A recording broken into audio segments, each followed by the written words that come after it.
Hi, just another quick video update on dumpster PC diving, this HP Pavilion that I pulled out with that Lenovo jobby.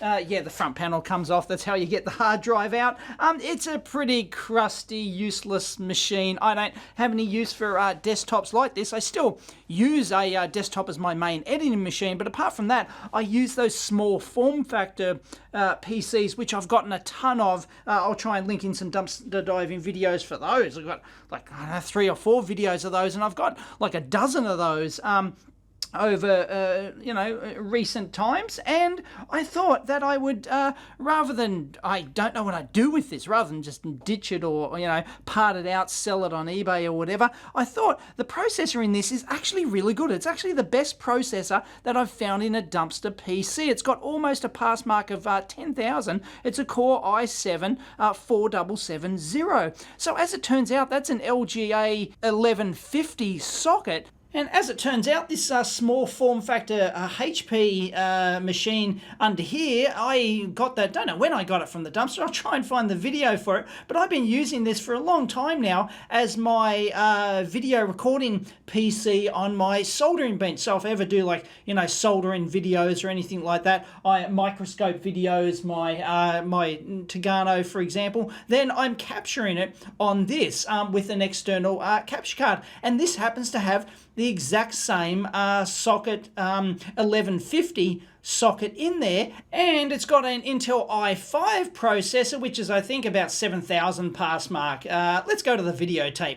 So let's have a quick look at the socket that I've got. It's the LGA 1150 here. Came out in 2013. I like this CPU benchmark.net. You can actually list a socket and then find the absolute best processor that you can put in that socket that you can expand your PC to. This is fantastic. So, and it's got, various prices here. So you might go, oh, this has got a pass mark of 10,000, but it costs, like $1,000 roughly. This is like, I think, the last indicated price that somebody bought it up. You can say, oh, this one's got 10,000, it's only $345, so it's much cheaper. So it's a really good guide to upgrading existing PCs. Now, you can find out which CPU you can choose. Now, it's not guaranteed that your PC will actually, because it has that socket, will actually support the individual processor. I'm not sure of the exact technical details, but if you've got the latest firmware, the first thing you should do is try and update your firmware to the latest one. Your BIOS to the latest version, and that will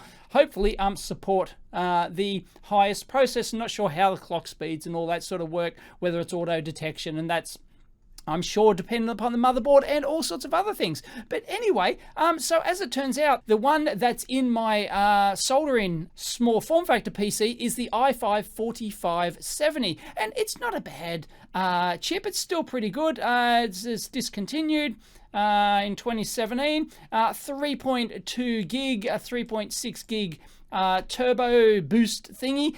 84 watts is the maximum TDP on that. So that's important, because the one we're looking at swapping is the 4770 from this new dumpster PC, which is otherwise worthless, also discontinued, and it's 84 watts as well. So it matches that. That means the power supply and the thermals inside the PC will actually match this chip. It should. So it's 3.4 gig, but it's got 3.9 gig max turbo frequency there, and it's got an 8 meg cache, whereas the other one only had a 6 meg cache, so it's got 2 meg more and stuff like that. It's got the same bus speed, I think, and things like that. But anyway, it seems to be like a near identical. There's my one. I don't think this is the K. Until I pull it out, I actually don't know. 9,780 pass mark. There it is. Let's have a look at the 4570, and that's only 7,100. So that's a worthwhile upgrade. So if I can just drop that processor in there, hey, why not?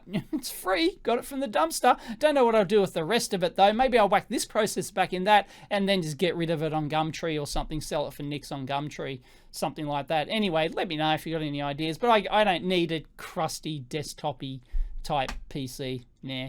Please excuse the crudity of this screen capture. Didn't have time to build it to scale or to paint it. Okay, this is the machine with the existing i5 4570 there. There we go, 8 gig, good enough for Australia. And as far as graphics in this, I've actually got, it's got the internal 4600, which is inside the processor, but I actually have a GeForce 1030. It's a low profile, fanless, passive cooling one. So, you know, it's a pretty decent little card to whack in. One I'd recommend to whack in, maybe there's better these days, but you know, a year and a half ago or something, that was, you know, pretty much the best value high performance one you can get in a small form factor with passive cooling. Didn't want any of that fan rubbish. Anyway, the BIOS is 2014, so that's a bit old school. I might first see if there's a newer version of this firmware, upgrade it, and then we'll swap the processor.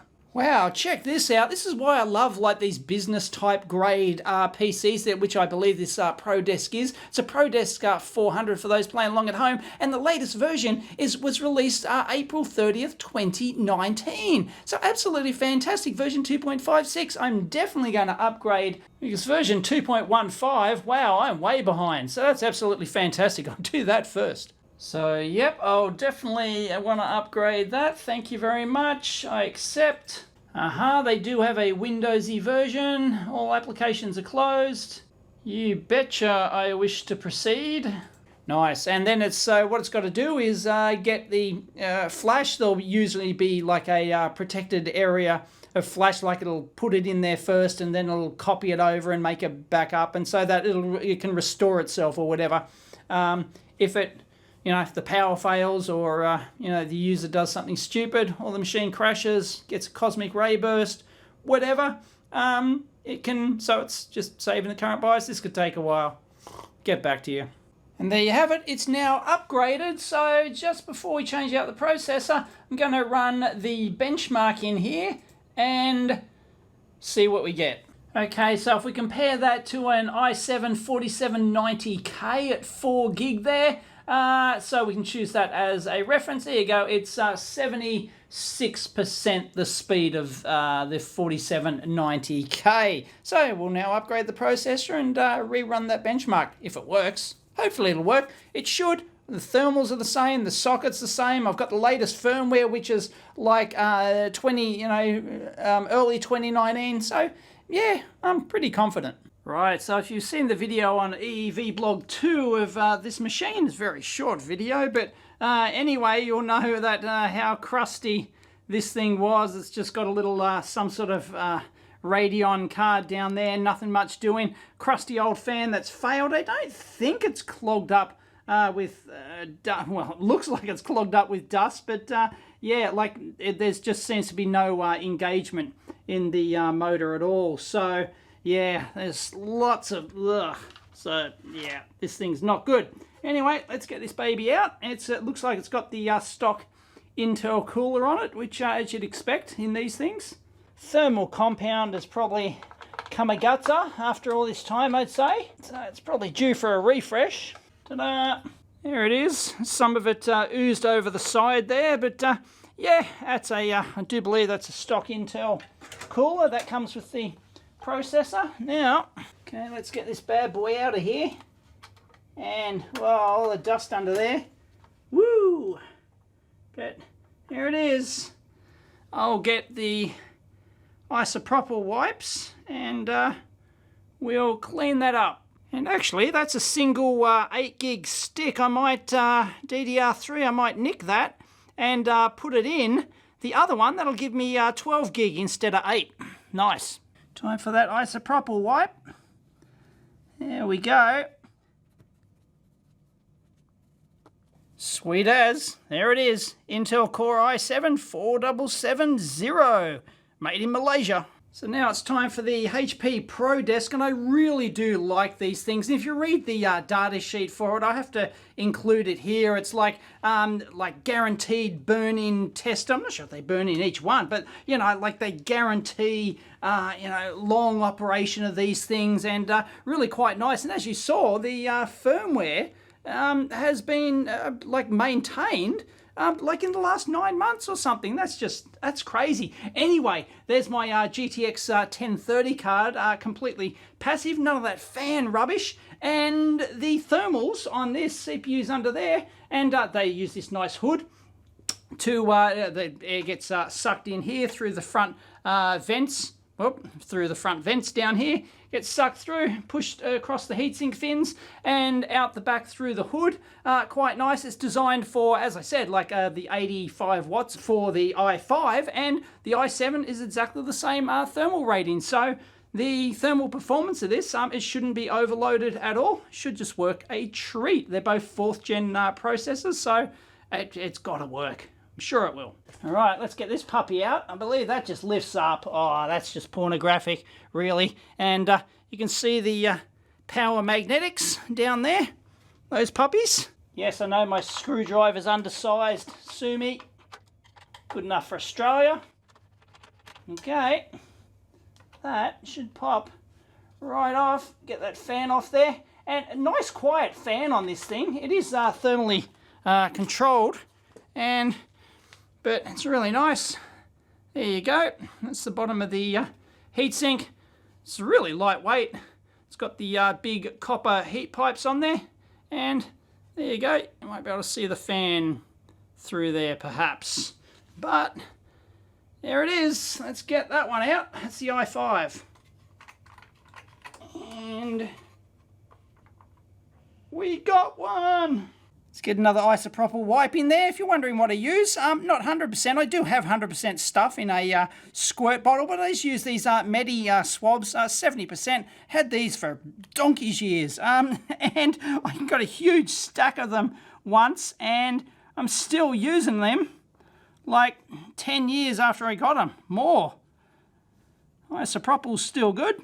And there we go. That's like I bought one. i5 4570. Once again, Malaysia, 3.2 gig. So there they are side by side. Does anyone know if these are actually like the same die and they just cripple them, or they test them and the better ones become a 4770? Because they're both a 22 nanometer process, and I think they got the same number of cores, don't they? Well, I didn't check that. But yeah. Anyway, or they might just software disable cores. Once again, I'm not up, hip and happening like all the young kiddies on these newfangled processors, even though they're, how many generations old now? I don't know. I stopped caring about processors in the late 80s, early 90s, I think. All right, let's get this sucker in here. Triangle there. So, and there's got those little notches there, so you can't goof it. Make sure I have got the right one. The i7 4770, and we're in. All right, thermal compound time. And the thermal compound, laugh away. I'm just using some Cooler Master thing left over from last time. Hopefully it's still good. No, it's not some bloody Arctic nano quantum wankery or whatever that is. So let's give it a burl. Oh, and I forgot to show you, yes, I've got to clean the bottom of the heatsink as well, so I won't forget to do that. So, yeah, that's still good. Don't need a huge amount. That'll probably do it. Not a lot. A little bit more. There you go. She'll be right. There's my heatsink. I've cleaned it off. There's no copper pad on the bottom here. Like your really good ones will have a copper pad directly thermally bonded to your copper, thermal rods in there. But, meh, it does the job. This isn't some hyper-performance gaming kiddie thingy. All right, so we'll whack that back in there. I'll do the alternate corners first. Sorry if that's not focusing. Should have fixed focused. Should at least have the resemblance of being a professional video blogger. Plug that fan back in. And Bob's your uncle. No whackers. That'll work a treat. Yes, I know I probably shouldn't mix and match my sim modules, but I still call them sim modules. What are they? I don't know. Anyway, Who cares? More memory, more better. Once again, this is not a hyper-performance kiddie gaming rig. Now this is interesting. There's a spare footprint down there, and it looks eerily similar to one of the trusted platform module secure chip footprints, those SO footprints that you get. I actually found one inside the Lenovo PC that I just did a video on. So it actually had a trusted platform 2.0 version in there, which allows you to, encrypt your hard drive. It's got, generates keys and has a secure number in it and stuff like that. So, yeah, maybe is it for that? I don't know. Does anyone know? Leave it in the comments down below. All right, let's boot this bad boy up. No outrageous BIOS beeps. I think I plugged in the monitor, did I? Oh, memory size, yep, I did change it. There you go, 12 gig, no wuckers. That means our processor works. Winner, winner, chicken dinner. Oh well, I just continued and yeah, it works a treat. And there you have it, the i7-4770, winner, winner, chicken dinner. I don't know if, by the way, if, please leave it in the comments. I'm sure I could Google it, but meh, does this have that Intel, like that bug, or the, the various bugs, which apparently the processors are now slowed down. A lot of people say, oh, they're now crippled and they're so freaking slow because they had to patch it and all that sort of jazz. Is that what the latest firmware update will do and stuff like that? Look, I don't know. Leave it in the comments. I'm sure there's a million experts out there on that. But anyway, this should be better than what we had. So the memory is now 12 gig. Fantastic. Yeah, it's mix and matchy, but she'll be right. No wuckers. And let's run our benchmark, shall we? Bench CPU. And yeah, I'll probably run it through like a burn-in test, just to be sure. And what did we compare it with last time? 4790. Oh, geez, it's not hugely better. What was it last time? 84. That's not much better at all. Well, on this particular benchmark. So, I was hoping for a bit better than that. Do I have to run the Passmark software? Okay, Passmark performance test. Just got the free trial. I assume it'll, oh, no. Okay, we'll just run the benchmark. It's collecting the temperature. CPU 48.8. GPU 34. No worries. Our PC doesn't quite look like the animation there, but I'll cut it some slack. You are about to run all tests. Ah, really? Okay. Run. And yeah, I know these performance tests are highly subjective, but at least you have a benchmark between the different PCs run exactly the same test, the same everything, same software and everything. So, it's not a bad comparison. I know, like, just the Passmark rating might mean jack when you're doing video rendering, for example, and not just video rendering, but then the package and what type of GPU it's using, whether it's not using the CPU or a combination of both, the memory bandwidth and all sorts of stuff like that. So just a lower Passmark rating machine compared to another one might actually render video using like Handbrake, for example, is a common test. I used to use Handbrake. Oh, I still do actually for producing my 720p podcast version over on iTunes and whatnot, and the RSS feed. I still do that 10 years later. And yeah, it's, it can be faster because of like various performance enhancements. So we're doing our CPU mark now. And we don't really care about the graphics, but I'll let it run. We'll come back. My God, it's full of stars. For those who care about this sort of thing, yeah, it's not going to be the fastest graphics in the business, but does all right. Whoa, flicker warning. It's doing Windowsy tests. Whoa, man, this is heavy. Hope they paid her well. Trippin', man. Fighter jets. They Su-27s? 39 frames per second, 43 for those who care, 51, 52. How much carbon those things are sucking up? Not much. Sky looks pretty polluted. They'll just get chopped down anyway. Cycle will start again. Ha! It did. Space suckers. It's not even on the far side. Pew, pew, pew, pew, pew, pew, PewDiePie. Wonder how long PewDiePie is going to last when in his hiatus, or has he come back already? I don't know. I got no idea. Fractals. Love fractal geometry. It's great. You get fractal antennas too. Botonic sort. 3D print that sucker. Memory test is boring. And there you have it, folks. A CPU, a pass mark rating of 3739, but the one we care about is the CPU mark, and 9,158.5. That's a bit lower than what's on the benchmark website, isn't? But anyway, that could be because I haven't tweaked any of the processor clock speeds, haven't tweaked the BIOS or anything like that. The CPU mark will depend on the memory as well. No, does it? No, it'd just be CPU and the cache. They wouldn't be using external memory for that. I'm sure the routine would all be running internally, wouldn't it? That'd make sense. Otherwise, you're not testing just the CPU. You're testing the memory bandwidth bottleneck and throughput speed and all that sort of stuff. So there you go. But that is an improvement. Sorry I didn't get the pass mark for the previous one, but I'm sure it's going to be absolutely no better than what's on the benchmark website. So there you have it. That was a practically guaranteed winner there, and sure enough, it worked a treat. And I've got a leftover i5 4570. Does anyone want to buy a slightly used Intel processor?